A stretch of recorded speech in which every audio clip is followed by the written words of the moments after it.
नमस्कार, मैं हूं विवेक और आप देख रहे हैं आपकी आवाज। तो इन दिनों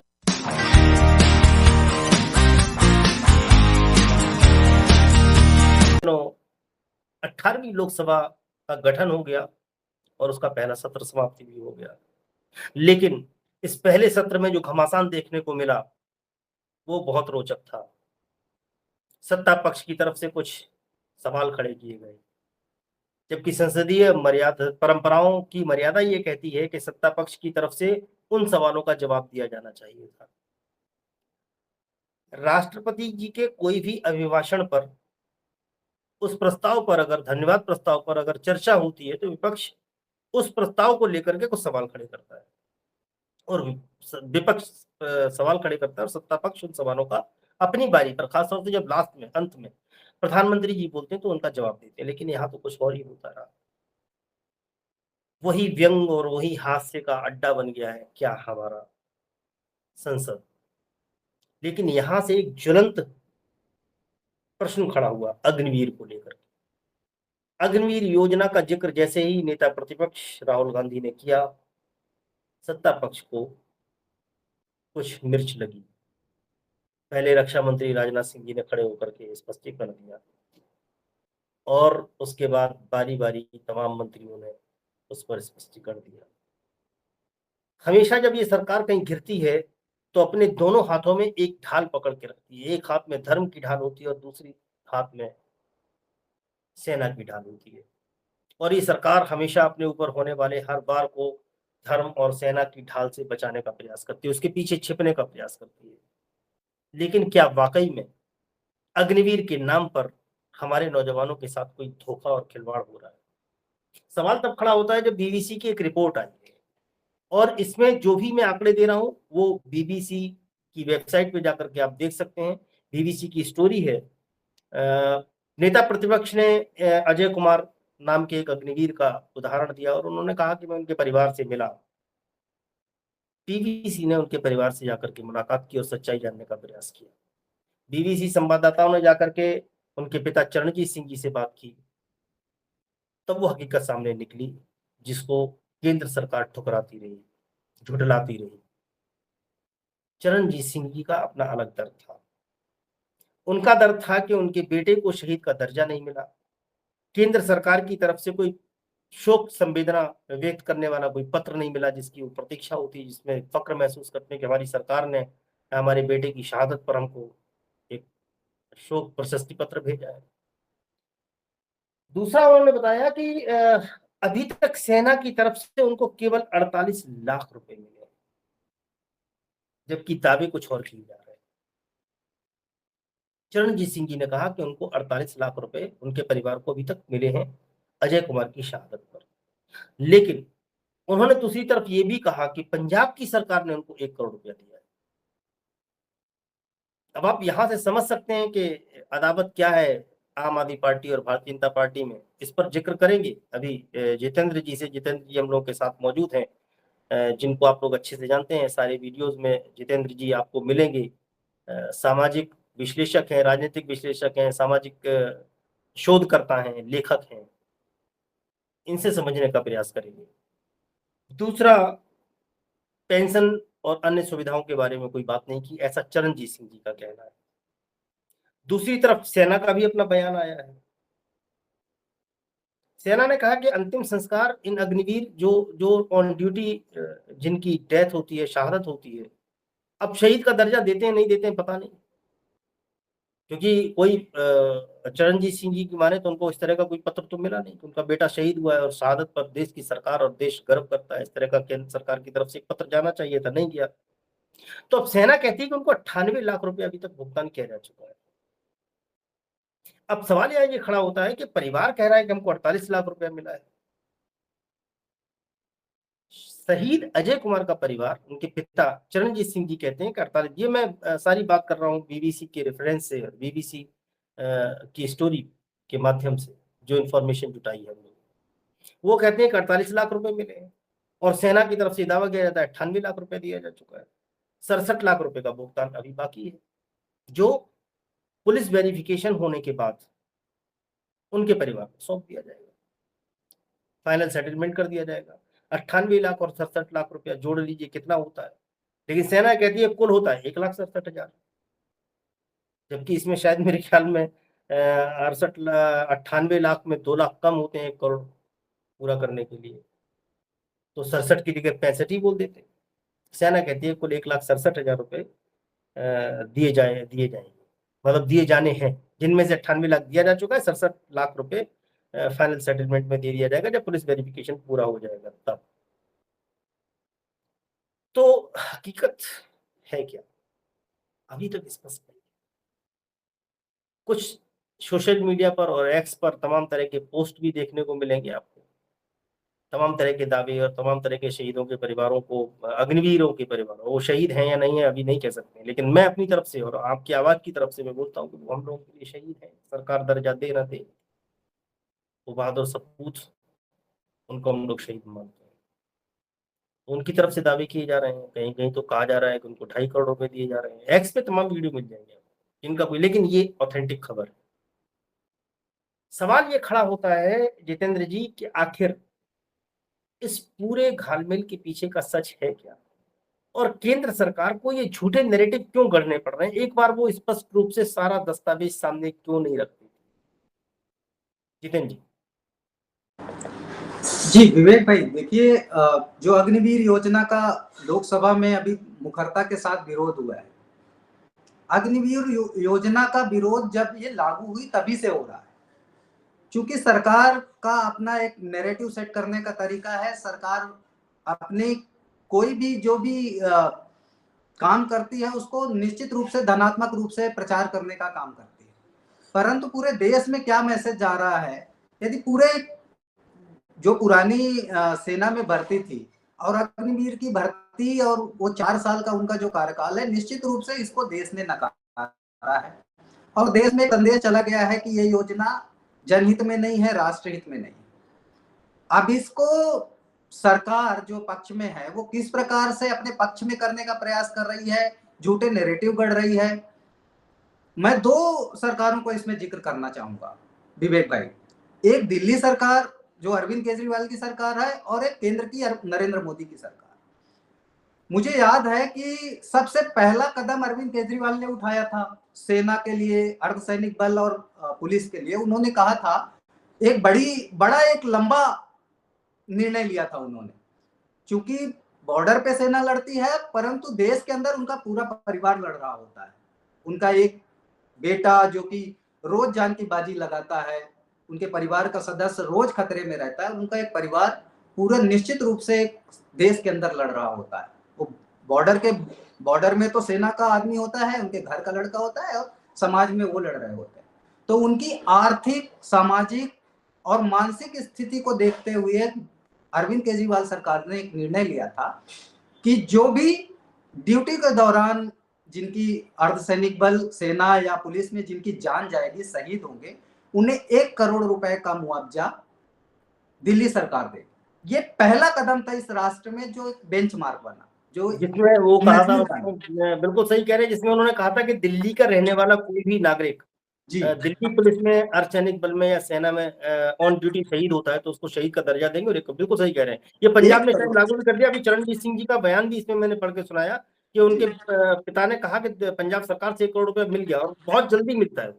जी, मैं वही उसी बात पे आ रहा था विवेक भाई कि किस प्रकार से एक व्यक्ति अपनी सोच के कारण एक सेना के परिवार के आर्थिक, सामाजिक और मानसिक स्थिति को सुधारने के लिए, क्योंकि जो खोया है परिवार ने उसकी तो भरपाई नहीं की जा सकती, पर समाज में और आर्थिक रूप से उसे एक मदद के रूप में अरविंद केजरीवाल ने तय किया था और घोषणा की थी कि दिल्ली के व्यक्ति को 1 करोड़ रुपया दिया जाएगा। वहीं दूसरी तरफ नरेंद्र मोदी की सरकार है जो 4 साल के लिए भर्ती करती है। एक सेना का आदमी अपने बेटे को, अपने परिवार के सदस्य को जो परिवार भेजता है बॉर्डर पे, वो 4 साल में यदि उसकी जान चली जाती है, 4 साल में कोई हादसा हो जाता है, 4 साल बाद वो वापस आ जाता है, मान लीजिए कि सकुशल वापस आ भी गया, फिर उसको बेरोजगारी की समस्या झेलनी, फिर उसको अन्य समस्याएं झेलनी। तो ये 2 सरकारों के मानसिक स्तर में या सोच में अंतर है। एक सरकार परिवार को सुदृढ़ करना चाहती है, परिवार को मानसिक और आर्थिक रूप से लाभ देना चाहती है, दूसरी तरफ एक सरकार है जो कि राजनीतिक लाभ के लिए इस तरह की योजनाएं लाती है। अच्छा, कहीं ऐसा तो नहीं कि यही सबसे बड़ी जो मैंने बोला भी जनावत का कारण हो सकता है ये दोनों सरकारों के बीच में, और केंद्र सरकार झुंझलाट में, और जब उनका कहीं साख गिरती नजर आती तो किसी भी स्तर पर जाकर के कुछ भी करते हैं। अरविंद केजरीवाल जी को जेल के अंदर डाल दिया एक लिकर स्कैम के नाम पे, और इसमें कई तरह के नैरेटिव, जब बात चलने के लिए तो इसकी भी बात कर लेते हैं जितेंद्र भाई, क्योंकि आपने जिक्र छेड़ ही दिया है, तो इसकी भी बात कर लेते हैं कि दिल्ली में अरविंद केजरीवाल और डिप्टी सीएम मनीष सिसोदिया को लिकर स्कैम में अंदर डाल दिया, जेल के अंदर कर दिया पीएमएलए एक्ट के तहत। और इधर पूरी भारतीय जनता पार्टी पीछे से एक नैरेटिव सेट करने में लगी हुई है कि गली गली शराब की दुकानें खुलवा दी, अरविंद केजरीवाल ने पूरी दिल्ली को शराब में डुबा दिया। स्कैम विस्कैम पे बहुत बात नहीं करते, वो ये बात करते हैं कि गली गली शराब की दुकानें खुलवा दी। अब गुजरात का एक मॉडल है और एक मॉडल दिल्ली के, जब आप दो मॉडल की तुलना कर ही रहे हैं तो कर लेते हैं। गुजरात में शराबबंदी और दिल्ली में शराब की दुकानें खुलवा दी गली गली, लेकिन हकीकत दूसरी ये भी है कि गुजरात में बताते हैं कि गली गली अवैध शराब बिक भी रही है, वहां शराब का माफिया पनप रहा है, और तमाम घटनाएं हो गई जिसमें शराब पी के सैकड़ों लोगों की एक साथ मौत हुई, कई घटनाएं ऐसी सामने आ गई। तो कुल मिलाकर के ये है कि दो सरकारों के बीच की अदावत है ये, और मामला कुछ पॉलिटिकल नजर आता है, इसमें कुछ दम नजर नहीं आती है। और एक ये अग्निवीर वाले मुद्दे पे वो जो बैकफुट पे आए हैं कि एक तरफ 1 करोड़ रुपए दिल्ली और पंजाब की सरकार, आम आदमी पार्टी की सरकार दे रही है शहीदों के सम्मान में, और दूसरी तरफ उनकी किरकिरी हो रही है, तब वो कहीं ना कहीं बदनामी का पूरा हथकंडा अपनाने का प्रयास करते हैं, ऐसा लगता है।